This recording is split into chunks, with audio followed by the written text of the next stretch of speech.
होली का पावन दिन था। वृंदावन की गलियां रंगों और भक्ति रस में डूबी हुई थीं। चारों ओर राधे राधे की गूंज थी और हर कोई बांके बिहारी जी के दर्शन के लिए उमड़ा चला आ रहा था।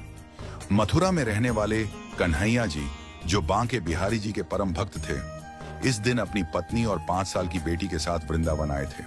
उनका नियम था कि हर त्योहार पर वे पहले यमुना स्नान करते, फिर बिहारी जी के दर्शन करते, उसके बाद ही कुछ खाते। इस बार उनकी बेटी भी जिद कर बैठी, मैं भी चलूंगी। बहुत समझाने पर भी जब वह नहीं मानी तो कन्हैया जी ने कहा, ठीक है, पर ध्यान रखना जरूरी होगा। तीनों आरती घाट पहुंचे, जहां यमुना मां की आरती हो रही थी। वहां भीड़ थी, होली का उत्साह था, ढोल नगाड़ों की गूंज थी। कन्हैया जी ने बेटी का हाथ कसकर पकड़ लिया ताकि वह कहीं खो न जाए। कन्हैया ने पत्नी से कहा, तुम पहले स्नान कर लो, मैं बच्ची को देखता हूं। पत्नी स्नान कर लौटी, फिर कन्हैया जी यमुना में स्नान के लिए चले गए।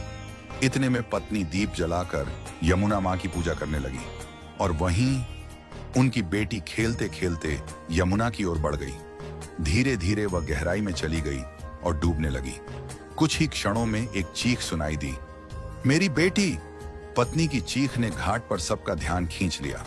कन्हैया जी दौड़े, लेकिन उन्हें तैरना नहीं आता था। वो विवश खड़े होकर बार बार पुकारने लगे, हे बिहारी जी, मेरी बेटी को बचा लो।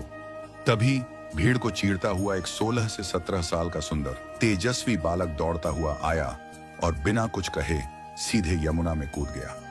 पलक झपकते ही वह बच्ची को गोद में उठाकर बाहर ले आया। बच्ची की मां उसे सीने से लगाकर रोने लगी। भीड़ सन्न थी।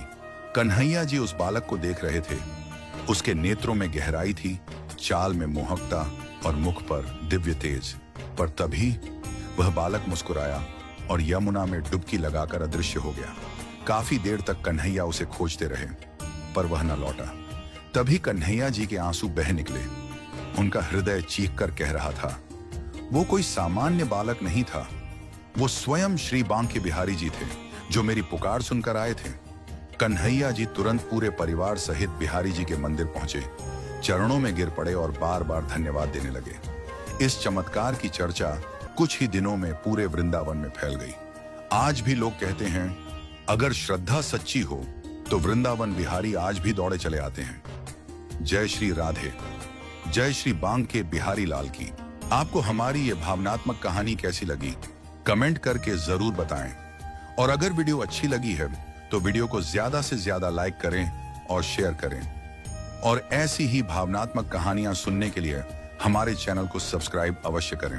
हम मिलते हैं अगली वीडियो में। धन्यवाद।